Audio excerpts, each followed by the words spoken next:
Hi guys, welcome to We're Not Starving. Pumped to have our second interview today with Jaime Esposito. They are a percussionist currently in Texas, but we know each other because we were sorority sisters at Northwestern. Whoop whoop, go AKO. So let's go ahead and bring her into the conversation. Perfect. Hi Jaime. Hi Grace, how are you? Good. How are you doing? I'm great. Can I just say one of my favorite facts, like when I meet people in Texas, especially during my master's, and especially once I cut off all my hair, I would casually drop that I used to be in a sorority and no one would believe me, so I carried around my membership card just to be a dick. And then I'd be like, no, seriously, and I'd like pull it out.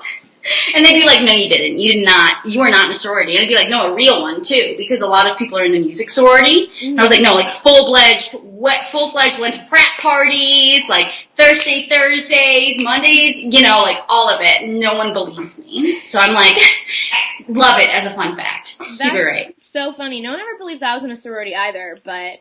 That makes sense. Really? I don't think anyone in our sorority, anyone would believe was in a sorority, honestly. Yeah, the group of misfit weirdos. Yeah, we did good. We made it work. We made it work. So, Jaime, will you tell people about you?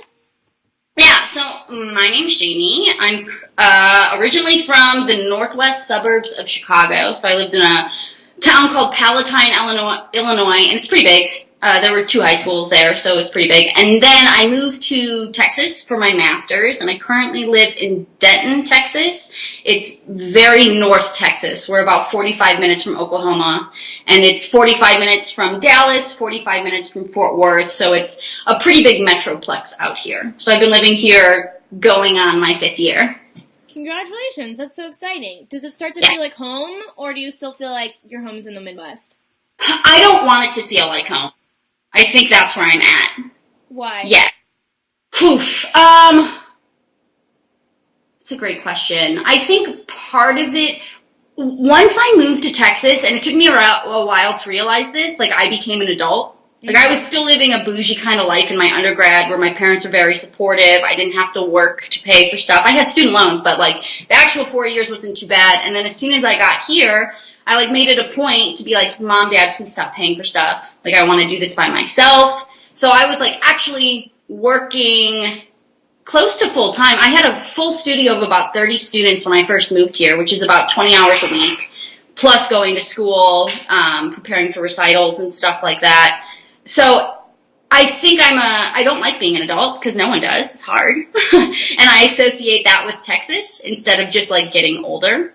And I think it's very easy to get comfortable here. And that was something my professor warned me before I got here. And I don't think it was necessarily a good thing. Hold on, my dog sees a squirrel. This is my dog. She's desperate to go outside.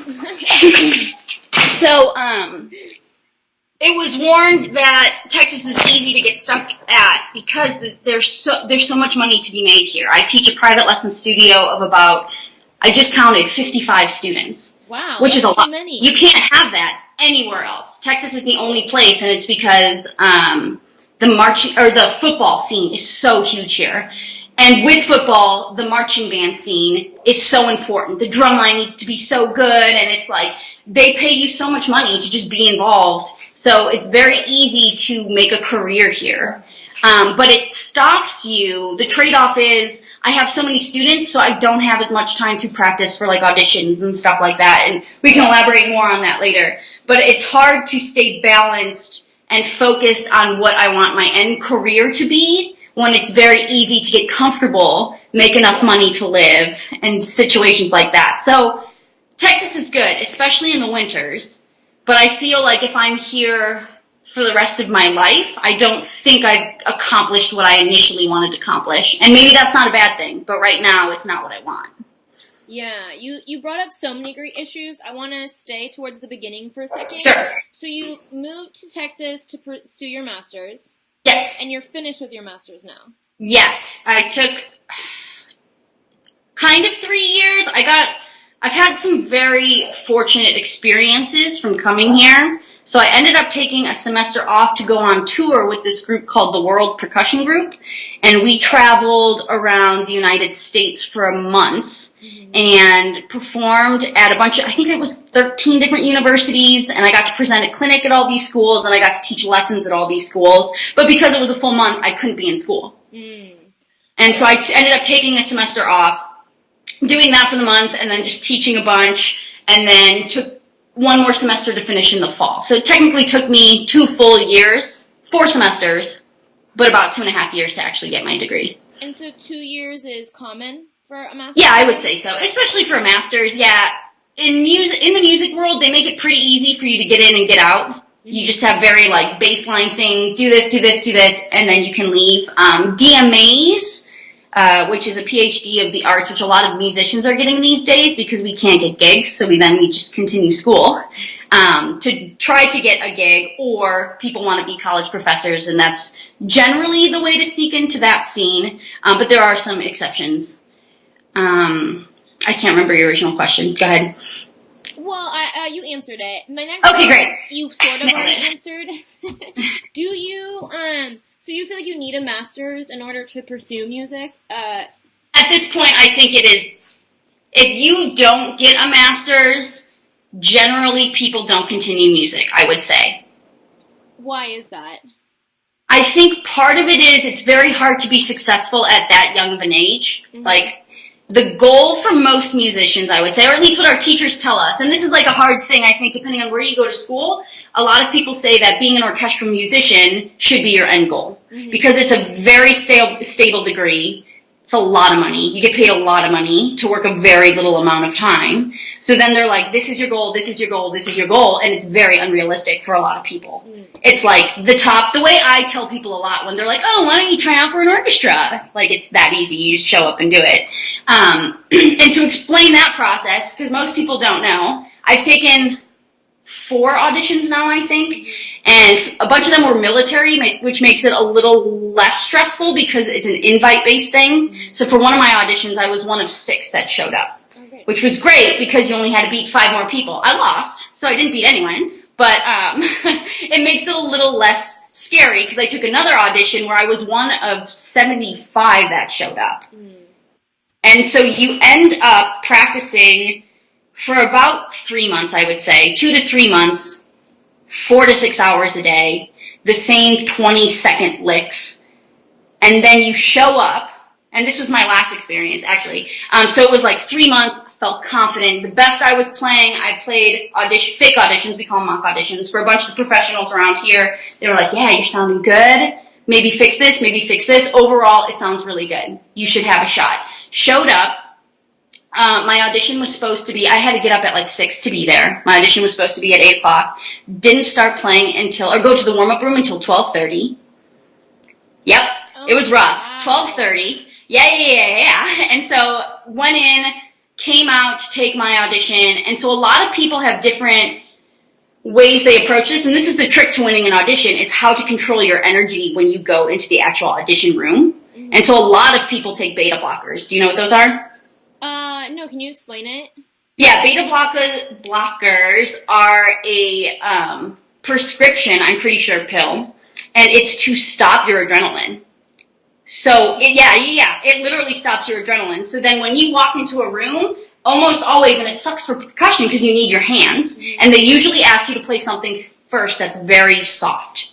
And so when you show up and you're trying to like play something, this is what your hands are doing. And like you play and it sounds like garbage. So I ended up walking in, didn't think I was going to get nervous because I was very confident this time compared to the other ones. I was ready. I sounded like the biggest amateur because I recorded my audition and I went back and listened. It sounded frantic. It sounded out of control. I was in that room for the audition for 2 minutes because they cut me. They like heard me play snare drum, went to xylophone. They were like, "We're good, thanks." How long would that was it normally be? If you make it to the next round, you'll end up playing all the instruments. So percussion is a lot of instruments. So you start on snare drum for this audition, then we went to xylophone, then there was glockenspiel, marimba, cymbals, tambourine. So 6 instruments were able to be played, and I think one of my friends got through the whole round and it took him like 12 minutes to get through it, and he ended up getting cut too. But the idea of practicing for 4 to 6 hours a day for 3 months, to be there for 2 minutes, to pay all this money, to go take an audition, to be in a room for 2 minutes, and them saying thank you so much, is one of the most infuriating experiences you could ever have. And then, which is fine, everyone goes through it. Literally only one person wins the job. So everyone else has the same experience of, like, feeling awful. And then you have to convince yourself to do it again for another audition. I know, I think mindset is so important as an artist because you can't, without it, you'll never get to the end of the road. No. Yeah. So, still don't remember your original question. Did I answer it? At this point, I can't remember the original question. Great, but that's okay. great. No problem about, like, the actual questions. I love just, like, hearing you chat and, like, what your life was like. Great. Stress is off. No worries then. Do you do anything for mindset with auditions or your life? Each one, I've tried something different, because obviously what I'm doing is not completely working, right? And that's, like, something to recognize, and I think a lot of people get stuck in the process of just being like, I'm good, why didn't I sound good? Why didn't they take me? And, like, you have to realize that no one's out to get you. They can't even see you, because in our auditions, it's a screen. It's, like, completely blind. They don't know who it is. They don't know who it is usually until the very final round. Then they get a chance to interview you, see how you play, and ask you any questions. So it really is. No one's out to get you, and you can make tons of excuses why you sucked, but it just comes down to, like, you weren't ready. You weren't prepared. Your mindset wasn't there. So I'm going to take another one, I keep saying. Now I haven't started practicing any of it. And I think it's going to be kind of this, it's like a consistency problem, I think. Because I teach so much, like on Tuesdays and Wednesdays, my day starts at 5:50. So, because I work an hour away, so I have to drive there and teach a class starting at 7. And then it will go all the way until 7 p.m., and I'll get 1 hour break. And I'm teaching the entire time. Wait, so are you teaching individual classes, or are you teaching a 30-class student? No, I teach sectionals, so it'll be just the percussionist in a certain class. So, like, the top band at a school, I'll go in. Texas is a very competitive state, which you know from living here. And everything academically is graded in some form. There's a competition of some form, standardized testing, some standard test that everyone has to do. So in the fall, everyone has to do this thing called All Region, and it's every high school student and middle school student in all of Texas is playing the same music for 3 months. Oh, wow. So everyone's just doing the same thing. The same, like, I'm over it already. I'm in week 2, and I have, there's like a snare drum solo, a 2 mallet solo, a 4 mallet solo, and a timpani solo. I have the 2 mallet solo memorized, and I haven't played it yet. That's just me yelling over the shoulder, that's an E, that's an F, oh, try again, what key are we in? So many times that, like, I learned this piece and I haven't played it yet. So it's very repetitive. So I go in to teach these sectionals, and it's just an extra chance for them to, like, be taught this music outside of their lessons, and it looks very good for a school if they had 6 kids that advanced. Oh, something they're doing is right. As opposed to the school that got no students, oh, they're doing everything wrong. So it's all just like one big competition. So people are very willing to pay extra money to have you come in to make their school better. So I'm still not quite following in terms of, Sure. You're not a teacher at the school. Here I have this. I am employed through a district, so I have a little badge. Nice. Love right? it. Old pictures, got a bunch. But I am considered a contractor. Mm-hmm. So I get paid through, like, band boosters. It's not salary. It's hourly for sure. And then all private lessons I do, I'm paid through the parents. Okay, so then you have, like, how many hours are with the school and how many hours are private lessons with parents? All of them, this is why it's so great in Texas, because the lesson culture is so big. I just go to the schools to teach all my lessons, and it's all in the same cluster. So I'll teach, like, 4 lessons, then I'll drive to another school, teach 4 lessons, go to another school, teach 4 lessons. But it's still, like, me communicating with the parents, like, hey, we had a lesson today, send me money, please. Like, I need to pay my rent soon, can you please send me my money? So, is it multiple kids in the lesson? Not usually. Some schools, especially low-income family-type schools situations, are trying this new thing called buddy lessons, and it's to try to get beginners to play, to get into lessons, so him and a buddy will pay half usually. And then it ends up being $9 to $10 a lesson instead of full price, which works for a while until someone gets better than the other one. Then it's a waste of time for one of them, and you have to stop taking the buddy lessons. But generally, individual, when parents pay me, it's one person per lesson for a half hour or an hour. And then the sectionals, which I get paid through the school's like fundraising money, that's like group lessons where it's like 8 kids at a time. Do you have a preference for one or the other? It depends. So it's great to have this many students, but a lot of students think that my job is to help them, to like teach them everything. Mm-hmm. Like, I'm paying you, you're supposed to teach me how to do everything. Mm-hmm. When if they actually want to get better, they should be practicing all of it, coming in and being like, I have questions about this. But that's like, I would say 70% of my students come in expecting me to just teach them. Hence why I know that piece memorized already, having not played it. Because I've had to teach every single note to 30 of my kids. You know what I mean? So you're saying the successful artists are the one, or musicians, are the ones who come in having already taught themselves the piece, they've learned it, and now they're getting better with your help, as opposed to asking you to essentially do the work of helping them learn the piece. Yeah, because the kids that come in saying, teach me everything, like, there's not enough time for me to teach them everything before they actually have to audition. Mm-hmm. We'll learn notes one by one up until 2 weeks before, and they have no shot at being successful. Mm-hmm. Then there's other kids who come in saying, like, I know all of this, can I play it? And I say yes, and then I'm like, okay, this didn't sound good here, this doesn't make sense how you're phrasing it musically. So it's when they know it and come in with it, we can talk details, and we can talk music. Mm-hmm. And that's when you actually get better. It's like the foundation is already there, so then I can stack on top of the foundation. Mm-hmm. But so many of these kids lack the foundation, and they like, the only way to get that foundation is doing work on your own.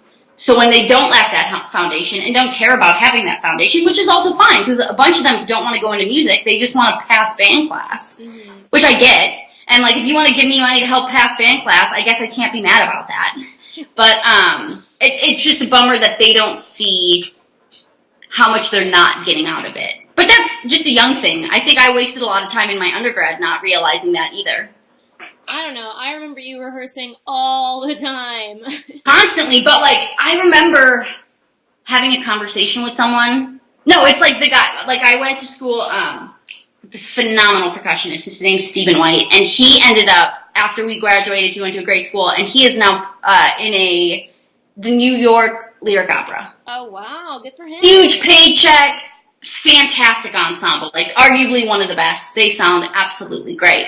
And I remember having a conversation with him about our lessons that we were having. And mine were more, you mislearned that note. Why can't you play it to tempo yet? And like,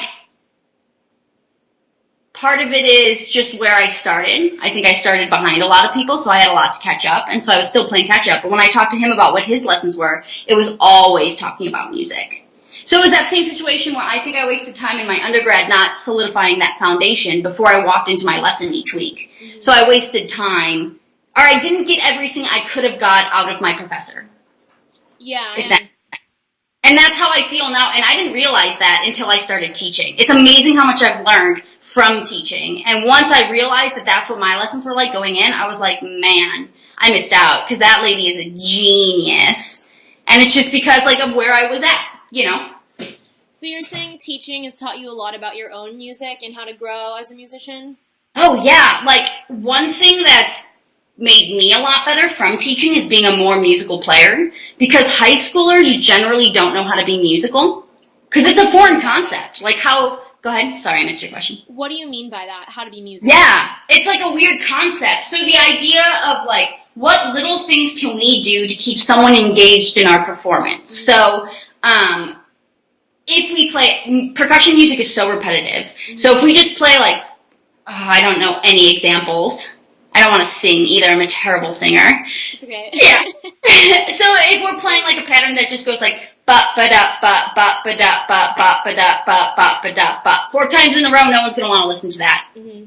No one is. It's boring. And like in percussion music, it's like 8 minutes of the same thing over and over and over. So then it's like your job to be like, okay, how can we create this picture that people can listen to. And it usually just means play something louder, play something softer, and stuff like that. It's very easy concepts, but we don't think of it when we're doing it. We're like, oh, I gotta learn all these notes, and then I gotta like learn what's on the page, and okay, I learned everything on the page, I must be good.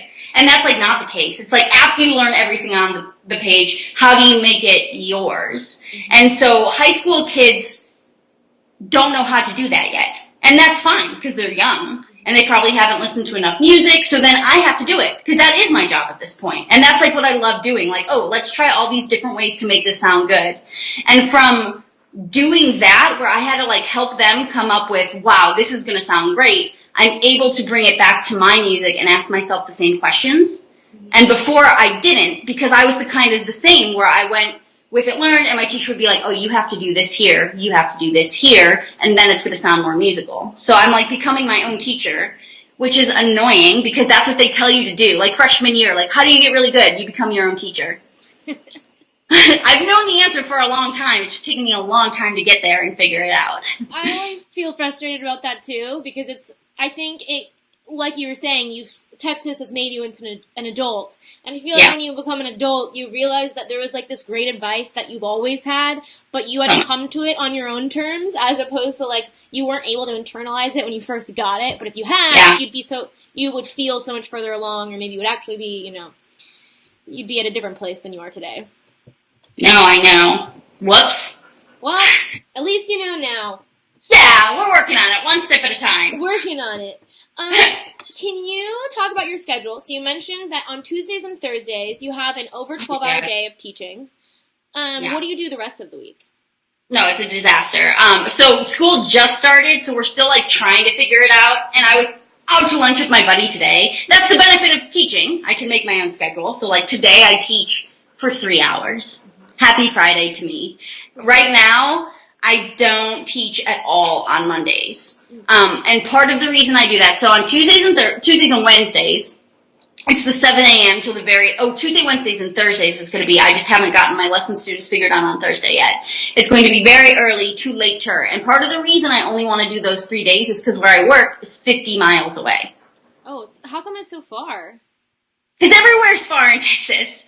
It's like normal. Like, if I want to go anywhere that's not in Denton, I know at minimum I'm going 30 minutes to get there. Mm-hmm. Generally 45 minutes. So when you say it's only 45 minutes away, it's not actually that far. It really isn't.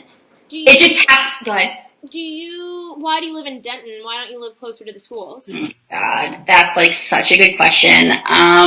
Couple reasons. One, cost of living is very low here, and I'm lazy, and I'm very comfortable where I live. I've got a huge backyard for my dog to play with. And the other thing is I have a gorgeous girlfriend who lives in Denton, and she has kids who go to school in Denton situation. So I'm going to be seeing her pretty much every day anyway. So if I move somewhere even closer to school, I'm still going to be driving here anyway.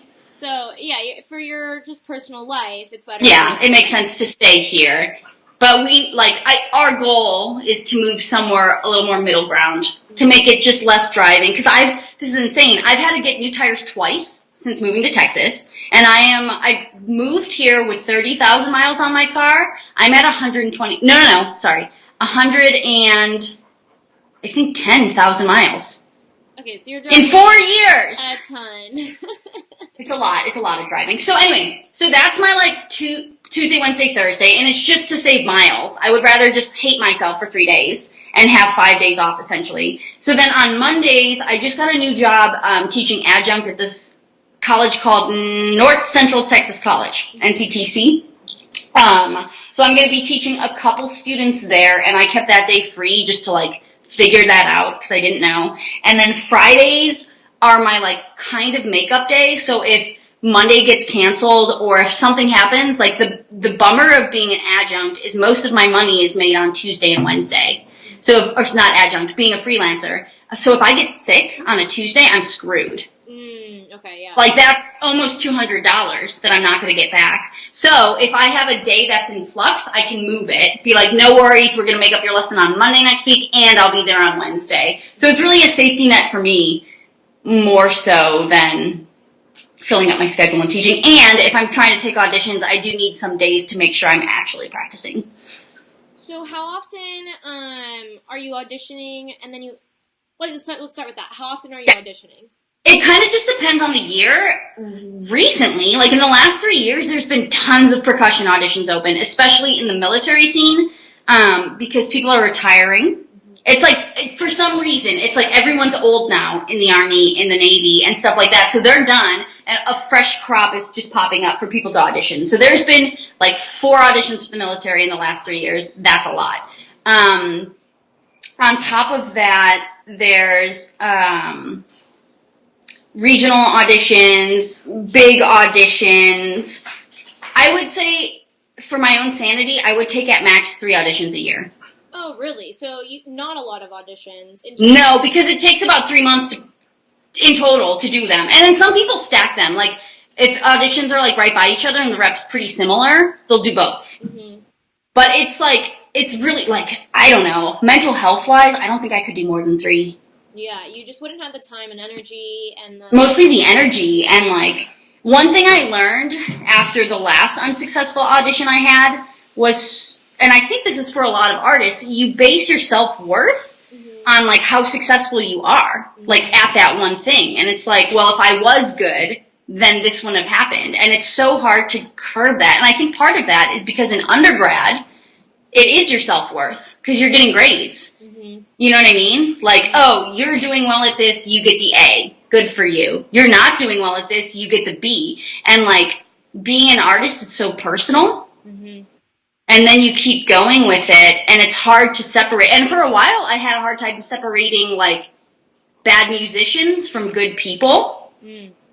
Like, if I had to work with you and you were bad, like, you were the reason we had to stop, you were the reason, like, we were wasting time, I didn't like you. Mm-hmm. Because you were wasting my time, and I wanted to be out of here because I put in the time to make sure my shit was good. I'm furious your stuff's not good. Mm-hmm. But that's, like, not chill, because that is a person who is trying their best. You know what I mean? Mm-hmm. So it took me a hot second. I know that happened when I got to my master's. I started noticing I was doing that, and then I had to take a step back and calm down, because, like, it wasn't healthy to be getting angry at people, because they were trying their best.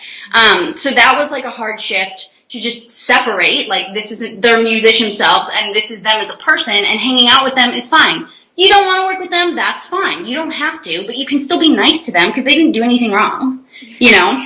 Yeah. And I think that goes into, like, our own personal stories, too. Like, if you try to get, like, you work really hard, you have this big thing happen, maybe it's successful, maybe it's not, because there have been things that I've done that have been successful, but as soon as it's over, you always feel bad. Like, even, like, prepping for a recital, or I've had, like, I've won some stuff, not, like competitions and stuff like that, and winning those, it feels great. You're like, boom, I did it, and then it's like, okay, well, no one cares. You're only as good as your last performance. You're only as good as what the last thing people have seen you play. And if you're not in, like, I think that's why self-promotion has gotten so big. And, like, I played that game pretty hard last year in the fall, just like, oh, I'm playing with this orchestra. Oh, I'm playing with this band. Oh, I'm doing this. Because then people think you're being successful. So, what would you define success as? Oh, my God. I would be a much happier person if I knew that answer. And I think that's, like, what everyone needs to struggle to figure out. Because if you know what success is to you, then, like I'm making a lot of money right now. You know what I mean? I don't have insurance. I don't have benefits. But sure, for what I'm doing and the time I have to put in, I'm making a lot of money right now. I have, like, a gorgeous girlfriend. I get to gig with, like, a bunch of different symphonies, and I play in some bands. Do you know how many people would say that's enough? Mm-hmm. But, like, something about it, like, once I get something, then it's like, well, check. Like, now what am I going to do? Like, I've already done this. This isn't new, exciting. Why would anyone still think this is successful when I've been part of this thing already? Like, I'm not doing anything new. Well, maybe it's because as a musician, you're constantly working to outdo yourself. You're constantly trying to get better. You're constantly trying to improve. Yeah. And so it sounds like that mentality is like, okay, I've reached this thing that was really important to me, but now that I'm here, it's my new equilibrium, and I'm always trying to be better. And so now you're searching for the next best thing. Yeah, I'd agree with that, and I would also say, like, I think in any field, you just want to be respected. You know, and it's like, what needs to happen? And then it's like a whole nother thing of like, well, do you even respect yourself? Because if you respected yourself, blah, blah, blah. You know what I mean? Like, we could play therapy all day if we wanted to. But it's like the idea of like, the percussion community is huge, and there's like all these podcasts, and there's all these like getting endorsed, and like there's the marching band scene, there's the orchestral scene, and like you can see these certain people, especially my age or younger or a little bit older, all of a sudden they're starting to come through the like driftwood, and like, oh, this person just got sponsored, ooh, this person just got sponsored, and it's great. They're so talented, you understand why it's happening, but then everyone sits there and goes, well, like, what am I doing wrong? Or like, why isn't what I'm doing enough? You know? And it's like, and maybe it is. Maybe I just don't know the right way to go about things. But then I start thinking of how many great musicians I know who aren't sponsored. And what makes me think I deserve it more than them. I think that's a game that artists really play, is that it's really hard not to compare yourself when there's so many factors, I think, that go into being successful, however you define that. And so there is this game of being like, well, this person has XYZ, I have XYZ, and this other person that's maybe getting less has these different qualities. And how do you mediate accepting that we're all at different places and like what we bring to the table is good? Yeah, very different also. And very different, and like accepting that someone else's talent or successes isn't actually a reflection on you at all. At all. Never. It has nothing to do with me. Which is so hard. If I believed that, we would be fine. Everyone would be fine. I just saw one of my actor friends, he lives in New York, just posted today, like, I love seeing my friends so successful, but I'm trying to do the same thing, and it's hard to see, so I need to take a break from social media. And that's, like, the worst part about social media. Like I said, I was playing the game last fall, and, like, I'm sure I'll start playing the game again this fall, but, like, and maybe it's not even great that I call it a game, you know? I call it a game, too. Okay, good. Cool. So, when you play this game, and it's actually gotten me gigs, that's the other thing. Playing this game helps you. Self-promotion is a real thing. And I, like, posted that I was playing with this one band. So then my friend texted me, and he was like, hey, I saw you played with this band. Would you mind subbing for this band? And I was just like, absolutely, fine. Because it's, like, how you get connections and how you get gigs. But it's exhausting. It's so tiring. Especially, sometimes I'll have to go to something, and my girlfriend will be like, do you want to go? And I'm like, no. And she's like, why do you have to go then? I was like, well, I have to go. I have to hang out. I have to be chill. That's the biggest thing I've learned, because people have asked me, like, how are you getting all these gigs? Like, I was lucky enough to play with 5 different symphonies last year, which is, like, crazy, right? Crazy. I don't know many people in the DFW area who get to play with that many. Like, it's awesome. It's like, wow, who would have thought? I'm very excited for it. Shoot, I forgot my point. This happens a lot. You were saying that you have to go to things, and I think you're... Oh, yes! Yeah. Okay, cool. This is what I learned. Being a good hang. People said this before. Be a good hang is all you need to do. And that's true. I go to, and like some people when they're like, I don't know, like, blah, blah, blah, blah. I'm hanging out with 45 and older white men. And they keep asking me to come hang. You know what I mean? Like, you just have to be chill. Luckily, I'm funny, and I'm, like, very... not offensive. I'm shock factor. I'm huge at the shock factor. And when you get, like, a stuffy old white man, and I'm just like, this is what I did this weekend, they're like, you can do that in a weekend? I'm like, bitch, welcome. You know what I mean? It's just like... But anyway, so being a good hang is very important, and so and luckily I've had connections. Like one symphony, it's like some guy I went to school with, he's the main guy there, so if he needs a sub, he'll call me. My professor got me into his orchestra, and my orchestra director, I like emailed him, hey, I'm still in the DFW, like if you need someone to come sub for your orchestra, he passed my information along. The guy in charge of booking the people is someone who loved me, so he was like, oh, you're on our list, boom, come hang. You know what I mean? So it's like being someone people want to hang out with. That means don't show up to a gig and think you need to prove how big your dick is. You know what I mean? No one cares if you're there. They just want to be chill. So I will say I've been fortunate in people handing me these gigs for sure, but that doesn't mean I didn't show up prepared. Because if you show up not prepared, they're going to be like, that was fine, but we don't need that to happen again. So it's like, show up, know your stuff. No one cares who the best one there is, and I think a lot of kids forget that. Like, in my undergrad, and when I started my master's, it was all about, like, proving yourself, but no one cares. Just show up, be prepared, be fun to hang out with, and that's how you will be successful. So, at least in the freelance game. In the freelance. So, to kind of recap what you were saying, you felt that your connections and being a personable person helped you get in the door, and your talent and working hard and rehearsing is what kept you in the door. And then pushed you into having more doors open for you. And I would say showing up the first time, like my friend who invited me to play with his orchestra had seen me play before. So something about what I was doing before, he was like, yes, they'll be fine. Like my professor let me be part of his orchestra based on my audition for UNT originally. And then he was like, yes, you can come sub with us. Great. So it was like showing up with some, like there was a oh, you're okay. Like you can do all this stuff. Please come. That's fine.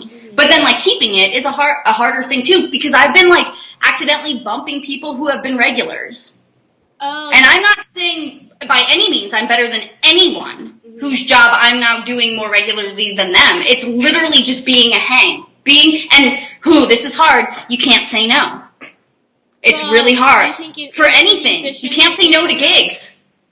Interesting. So it's like exhausting. So you just heard my schedule. That's how this started. So it's like stacked from like 7 a.m. to this time. So the worst part about being a freelance percussionist or freelance musician at all and playing with these regional orchestras is because it's no one's day job, you always rehearse at night. So like last October, I got to play every weekend with a different orchestra. It was amazing. That meant I wasn't home any weekend. I was I have a dog. Like I have things I need to like take care of to make sure I can go do this stuff. And I have to like rearrange my lesson schedule because a lot of times like one symphony rehearsed every night for a week and the concerts were on the weekends. So that was like doing the 7 to 7 and then going to do a 7 to 10. And it being an hour away, so I'm not home until midnight, and then I have to get up and do it all over again. Oh my gosh, that sounds so unsustainable. No, it is. It 100% is. And so, like, I think a lot of people, I don't know. No, I don't have a plan B yet. I would, like, the idea of, like, having a plan B when you burn out, I don't have one yet. I think I'll be fine. I did end up quitting, like, a lot of lessons last year to prep for an audition because it was just too much. I was too tired. I was constantly doing stuff. But it's very tiring.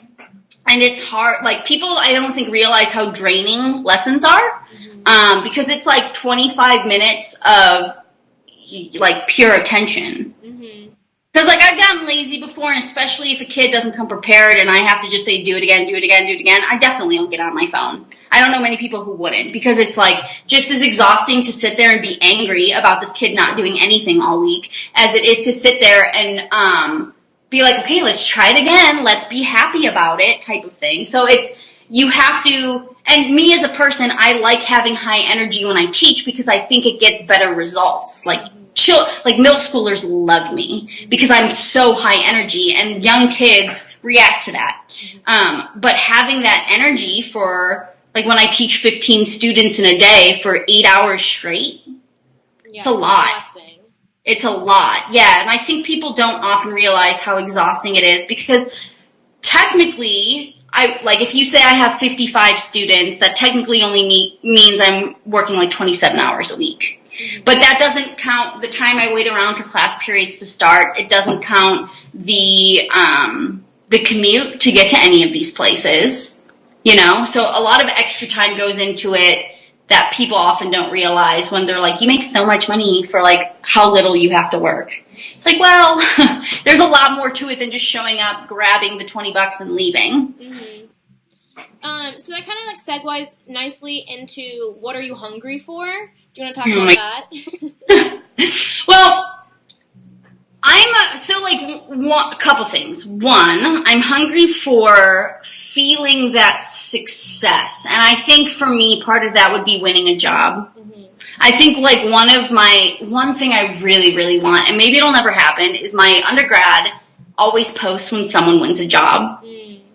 I want that so bad. Mm-hmm. I want my name to pop up there, and I want, like, people, because I, like, wasn't that great for most of the time I was at my undergrad. Like, I was trying really hard, but it just, like, wasn't there yet. Mm-hmm. So I like, and this is a personal problem, and I'm projecting for sure, but I don't think, like, in my head, I don't think they think I can do it. Mm-hmm. So I want to prove that to me, and I want to prove that to them. Mm-hmm. So that's, like, one thing I'm hungry for, to potentially win a job. And this kind of goes into, like, what keeps you inspired and what keeps you creative type of thing. I think every artist has, like, a thing they want to be doing. So I want to win the orchestral job for stability, because I want something stable. I want to know when I work, when I'm going to get my money, have benefits, and, like, not worry about that. But it's, like, these idea of projects, kind of like what you're doing right now with this. It's a side project, really, mm-hmm. for the greater good, you know? And it's, like, it's a great platform for people who are in, like, trying to make it happen. It's a great platform for people who are trying to make it happen. And I have, like, all these ideas for projects that I really want to do. Mm-hmm. And I'm not really sure. I think at some point, if I'm not successful with auditioning, I'll stop doing that and just focus on my projects. And, like, maybe that would actually make me happier now, but I'm more hungry for the stability right now than I am for the artistic creativity, because that can happen anytime. Like, my idea is not going to go away, mm-hmm. you know? So, like, going off that, two things that I would really like to do. One, a lot of people post, there's a lot of fun music with a tape and then, like, someone drumming along to it, or, like, some type of percussion solo where it's, like, drums, drums, drums, drums, and there's, like, a track, and then maybe some quotes, and, like, can be very inspirational. I want to do it to RuPaul so bad. That's so bad. So cool. Yes, it would be so fun. Like, do you watch RuPaul's Drag Race? No. Okay, Jesus. I'm sorry, I know. Easily the best show on television. I will fight anyone who says differently. You know what it is, right? Yeah. It's like the best. Explain it for the people out here. It's like the best cross between Project Runway and America's Next Top Model, except it's men dressing up as women, trying to be the best women, and then getting really mad. And then, like, there's always the one person that are like, "We are men, calm down." It's so funny. It's so good. But it's also very inspirational for the queer community, I think. Mm-hmm. Like, incredibly inspirational, because, like, one of the trademark lines is, like, if you can't love yourself, how the hell are you going to love anyone else? Yeah, I love that. Right? Like, what a great... So RuPaul says a lot of inspirational shit. Mm-hmm. And I think you just need to, like, track that with some of his, like, club music, mm-hmm. and, like, play drums to it or play a multi-piece. So fun. Like, I would really like to do that. I think it'd be very, very fun. And everyone, like, especially in the percussion community, is trying to figure out this crossover into mainstream. Mm-hmm. I think most classical musicians right now are trying to figure out what it means to be mainstream playing a classical instrument. And I don't think anyone's figured it out quite yet. Like, maybe Yo-Yo Ma, just because everyone knows who Yo-Yo Ma is. Mm-hmm. Do you know who that is? Mm-hmm. It's okay. He's, like, this famous cello player, mm-hmm. that, like, most people know of. And I don't know why. Like, he must have been on a commercial or something like that, but most people know who Yo-Yo Ma is. And there's, like, a couple more that's just like, oh, yeah. Like, there's some famous opera people that people know because maybe they were in a TV show or something like that. Mm-hmm. So it's, like, trying to figure out how to push their way into mainstream. And another project that I want to do, I'm going to be furious if anyone steals this. Like, absolutely furious. So no one steal this, please. Thank you, patent pending. It's the idea of getting queer composers to write specifically for queer musicians. So what would that look like? What does that mean to you? So there's, like, a lot of chamber music ensembles that technically tour, or, like, a lot of college professors have different groups they play with, and they go to other college campuses, or they do, like, public performances, stuff like that. So it just means that I would hopefully, not out of my money, and that's, like, the issue, because no one actually has money and willing to just, like, throw it at things, is to essentially have, like, trans composers, gay composers, non-binary composers, anyone in the queer community who is a composer who writes music to write specifically for like a group of my friends who want to play. But all of my friends will be like some version of queer. Mm-hmm. And then really, I don't know what it would look like. It would just be a concert promoting gay people, and like maybe a concert would be donating to the LGBT community. It's really just a self-satisfying project in terms of like getting this community together, because surprisingly in the classical scene, there aren't a lot of gay people. Oh, really? Well, you mentioned old white guys. What? Yeah, old white guys. Like a lot of old white guys, really. And that's like a huge thing happening right now in the classical world. Like the Me Too movement's really blown up in a lot of old white men's face in the classical world. Like professors at universities, conductors, like a lot of that. And there's been a lot of stuff right now in terms of getting a lot more no symphonies program African-American composers' music or women's composers' music, which is kind of ridiculous for how many concerts they have a year. Yeah, so crazy. A lot of symphonies, like the big ones, are making moves to be more inclusive with stuff like that. And I think it's just an underrepresented community, which is like surprising. And there's like a bunch of like gay, like, it's still an artsy community, you know what I mean? So there are gay guys, there are lots of gay girls. But like the most successful ones are still like straight. Mm-hmm. Like I think I was talking to someone, I can probably count the number of successful percussionists, like big name percussionists that I know that are gay. Mm-hmm. And that's like 1, 2 now. One guy I didn't even know was gay, and he was just like, oh yeah, I am gay. And I was like, I feel like we should be making a bigger deal about that. Like, maybe not. Like, he was like, yeah, I just, like, don't think it's a big part of me. Mm-hmm. But, like, I think it is, though. I don't know. Well, representing, for other percussionists to see representation of people like them. Yeah. Like, I think it shouldn't be, like, as someone who's gay and, like, actively trying to find the other gays, like, it shouldn't have surprised me, and it did. And I think that you should advertise it maybe a little bit more than that. Mm-hmm. Like, maybe, it explained, like, his pants he wore that day. Now I get it, for sure. But, like, you know. So I think it's just underrepresented. I think, like, there's 2 professors. There's, like, one famous jazz vibraphonist who I literally didn't know was gay until the other guy who said, like, oh, it doesn't matter. He told me that guy was gay, too. I was like, oh, my God. This really great marimba player I know, and that might be it. Like, I don't know any gay percussionist in a symphony at all. So it's just still really closed off. It's just a bunch of Yeah. Because it was only, I don't know, none of this is factual, but like very recently they started doing the blind auditions. Mm-hmm. Like I think it was when there were a lot of very, very talented women who were auditioning, and this is for every instrument. It was a lot of very talented women who like wouldn't get the gig, and then they'd be furious about it. And then, it probably wasn't just women. It was probably like all minorities in general were angry that they weren't getting these gigs, and then they put the screen up. And the screen helped with the diversity stuff for sure. So yeah, and that, I don't know. I wish I could say that was 20 years ago, but I literally am not going to say a number because I have no idea how recently that started. But I know it's like way more recent than not recent.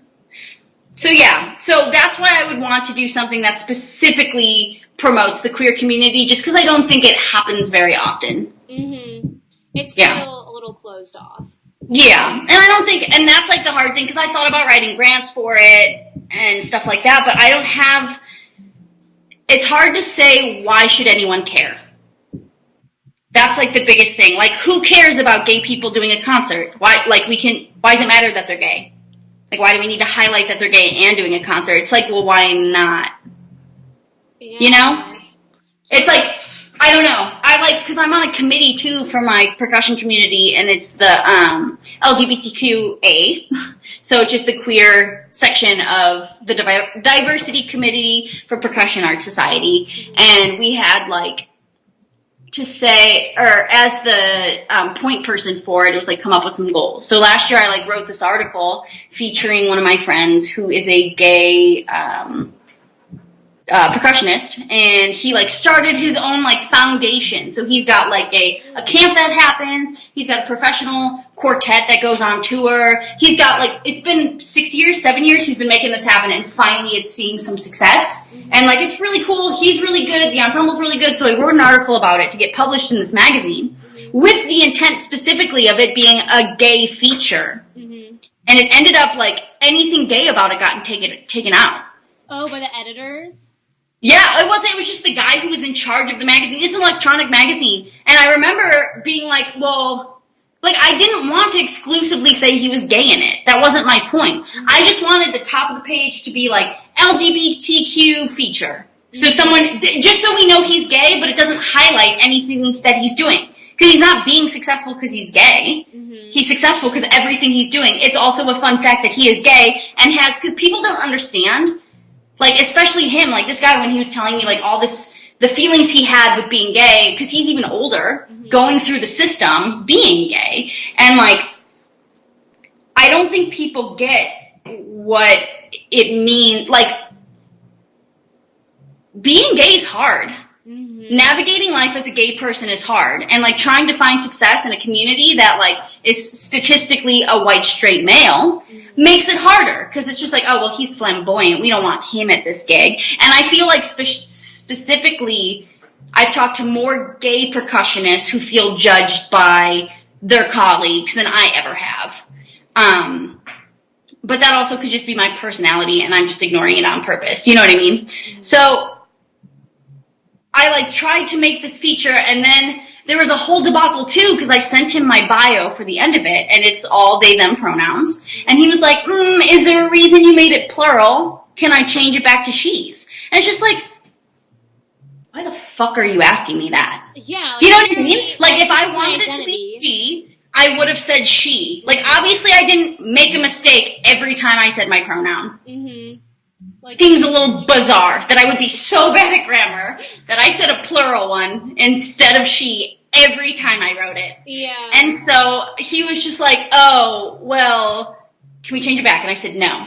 And he said, okay. Then he changed. So he, like, sent me the article. He was like, does this all look good? And, like, absolutely she edited my article to make it sound like I knew what I was doing in terms of writing, which I don't, so, like, thank you so much for that. As anyone in our sorority knows, I'm a terrible writer. It was, like, a fight to see who was going to edit it, like, not in a good way. No one wanted to edit my papers. It's fine. But then when you scroll down to the bio portion, he left out all pronouns. How did he get rid of them all? Oh, he just put your name. I'm sure I could find it, but, he said Jamie. Yeah. Jamie was at the beginning of every sentence.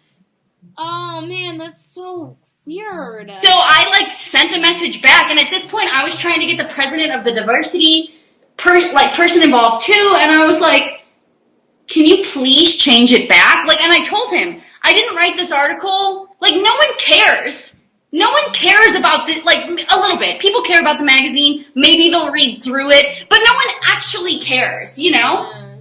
It's, like, more of, like, you got to write in something cool. Like, it's just another thing I think people use to put on the resume. I don't know how, like, aggressive people are, how passionate they are about what they're writing about, and some I think are. And, like, because it's on topics that aren't this, whatever they write just ends up in it. So it's, like, not a huge deal. But I ended up writing him an email back saying, like, I didn't write this article.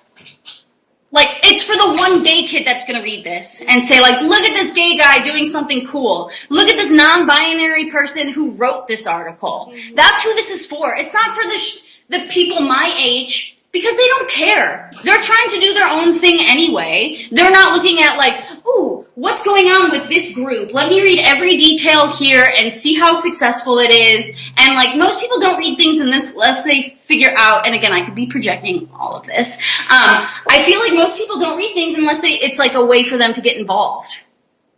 Unless it's a way for them to step their stuff up by one. You know? So you're saying he kind of took away your agency because this guy thought you were just trying to get yourself out there, when in reality your goal with this article and writing it was to let the LGBTQA community know that there are people like them doing exactly what they want to be doing. I I would say yes to the second half. I don't think he did anything out of malice or on purpose. Yeah. I think that he was uncomfortable by putting my bio as non-binary because I think he thought, again, I don't know, maybe he thought that people were going to think his editing wasn't good. You know? Oh, interesting. That's a kind perspective. Yeah. Oh, I make lots of excuses for a lot of people. So that's like why I thought he did it. And then I tried, because I remember I would get an email back and then I'd get really mad about it. And then I'd be like, no, it's fine. And so it ended up, the lady in charge, she ended up emailing me and saying like, hey, heads up, I forwarded this to like the president of all of it, just to show them what was going on. And I was like, maybe this is a bigger deal. Maybe this is an issue. And like, again, nothing was done out of malice. It was all done out of ignorance, which I don't think is actually any better. Mm-hmm. Well, I think it shows an unwillingness to learn. And if you're not willing to learn and if you're not willing to grow, then that is kind of just as bad as malice because you're refusing to open your eyes to someone else's perspective, which is exactly what you're doing by explaining you're putting yourself in his shoes, but he's not willing to put himself in your shoes. Yeah, and like I didn't get why it was so hard to just mention that that this guy was gay, and like he made it a point to say like I don't think we should say anything about the gay thing because I think people will say he's only in this magazine because he's gay, and I think that that's a fuck thing to say in general. Mm-hmm. I think he said that because he thinks that, and I think. No, I mean, if anyone's jealous about someone's name getting out there, they're going to come up with tons of reasons why their name is in there. Yeah, they'll come up with the excuses of why they think they're not good enough, and it becomes that comparison again of like, oh, well, this person is only reaching that success because they're gay versus like, this person has a ton of talent, he happens to be gay, and it's great to acknowledge that so that other kids who are identify similar to him can see that it's an opportunity for them too, as opposed to only old white straight guys are able to be successful in this field. Yeah. Yes. I would agree wholeheartedly with all of that. So that's why, going back to it, that's why I would want to have a concert like this, because I think we're underrepresented, and like it would be cool. It's like a foundation to start something that could be a like touring group. Because like if it's successful and the music's really good and there's positive like feedback with it, then you go like, hey, we just had this concert, we have this video of us doing this concert, can we come to your school to do this concert?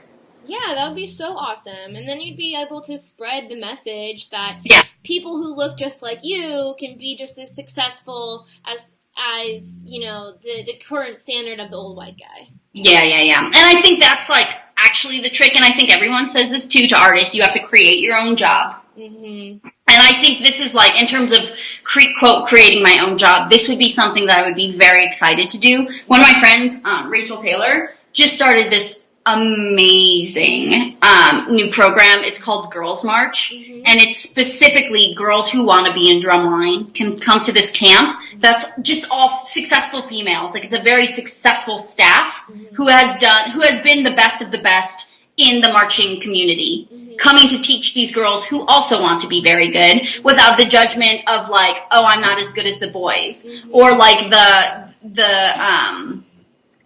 what happens a lot, especially at the younger level, is male teachers put the girls on mallets because girls play marimba, boys play snare drum, so they accidentally ingrain this idea early that like, oh no, girls play mallets, and generally girls are better than mallets because they've taken piano for years before, and that's why they end up doing percussion, but that's still not the correct way to be encouraging education.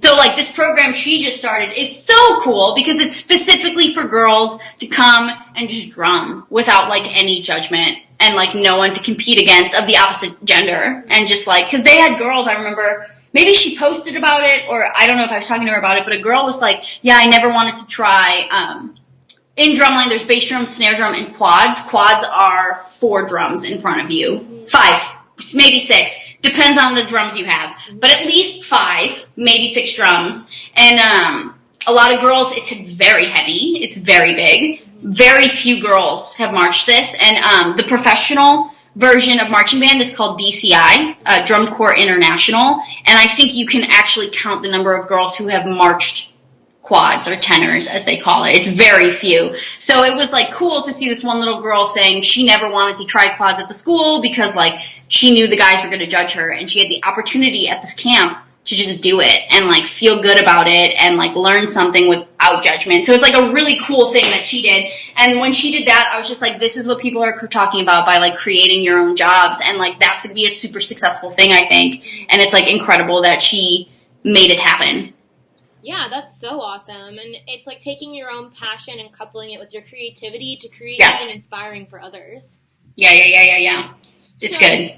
So, I want to start wrapping up a little bit because, even though this is very exciting, I could talk to you for 3 hours. You've given a lot of advice, but do you have any more advice or tips and tricks you want to pass on to either the aspiring percussionist or someone who's in the same shoes as you? A couple things. One, obviously you can't do it for the money. You can't. And like, as much as you are just like, that's fine, I'm going to meet a sugar mama or a sugar daddy, it's not going to happen either, I promise you. Very few get that lucky. So I would say like, be ready to be poor. And like, whatever that means to you, like, you need to make sure you're okay with that. You need to have a passion for it before. Like, you need to make sure your passion isn't just because you're good at it. And that's, like, what I see a lot in Texas. Kids that are good at music go into music, but they don't have the passion for music. Like, practicing to get better is when you find you actually have the passion. Like, do you have the drive to want to get better? Or are you just naturally talented and like it's easy, so you want to keep doing it? If that's your attitude and it's like easy and you like kind of like it, you won't be successful. Because at some point it will get hard. Like in college it gets hard because they purposely make it hard to make you better. And like you'll get shut down there, if not later on when it's even worse. Because in college, and I'm seeing this a lot of people who have gone to college and then they're done with college, they don't do much because no one's telling them what to do anymore. So you need to make sure you're a self-motivator.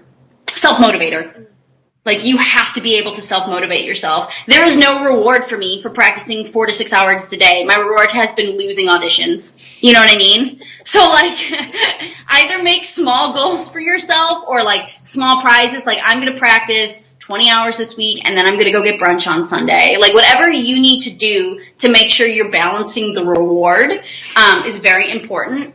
And I think make sure you have plans. Like, I think right now I have, like, 4 plans. Mm-hmm. And we're going to see if any of them work out. And if, like, one does, great. That gives me, like, something else to start working on. If none of them work out, well, I'm going to come up with 4 more plans. Mm-hmm. You know? So I think you can't just have one goal in mind. You need a bunch. And you got to hope one of them sticks. Mm-hmm. Any more? I would say therapy's your friend. Like, honestly, the more you know yourself, the easier it's going to be. Because, like, I say a lot, like, I think I'm just projecting. Mm-hmm. That's, like, a self-awareness thing. Mm-hmm. Where I think all these things for sure, and I don't actually know if anyone thinks this. Maybe I'm the only competitive person out there, and everyone else is actually just having a good time, and I'm the asshole. Like, you never know. You know what I mean? So having some self-awareness is very important. Be someone sociable and personable and someone people want to work with. And don't piss anyone off. Don't piss anyone off. They're all connections. I wish someone told me that in my undergrad, really. I wouldn't have slept in the back of rehearsal. You know what I mean? Like, there were small things I could have done to look a little more professional at a very young age, but I didn't know. So, like, really, don't piss anyone off, because so many people I know now, and some of them I am friends with, are very successful. And they have projects. Everyone has projects. Mm-hmm. And, like, you can be part of all these projects if you like, genuinely like the person and you were fun to hang out with. You know what I mean? So there's always opportunities with other people. So don't burn bridges unless you can't help it. Like, some bridges have to be some bridges have to be burned for sure. And, like, for your own stability. So if you have to burn those, burn them. But try not to close off any future opportunities. And just be open to, like, just say yes. Just say yes until you notice it's like a problem with your mental stability. Then start saying no. But say yes to everything at the beginning because opportunities will come from all of them. That's awesome. I love all of that advice. Great. Good. Incredible. Well, Jamie, I really appreciate you sitting down to talk with me and share your story, what your life is like, your advice. I don't know if you could hear it, but midway through our conversation, my neighbor started practicing the guitar. Hysterical. I did not. That's awesome. I don't know if the audio will come over. And I'm like, oh, man, it's ruining our audio. But at the same time, I felt it was very accurate for what we were talking about. Yeah. Well, this is awesome. I'm Grace Gable. I'm Jaime Esposito. And this has been We're Not Starving. Thanks for tuning in, you guys. Bye.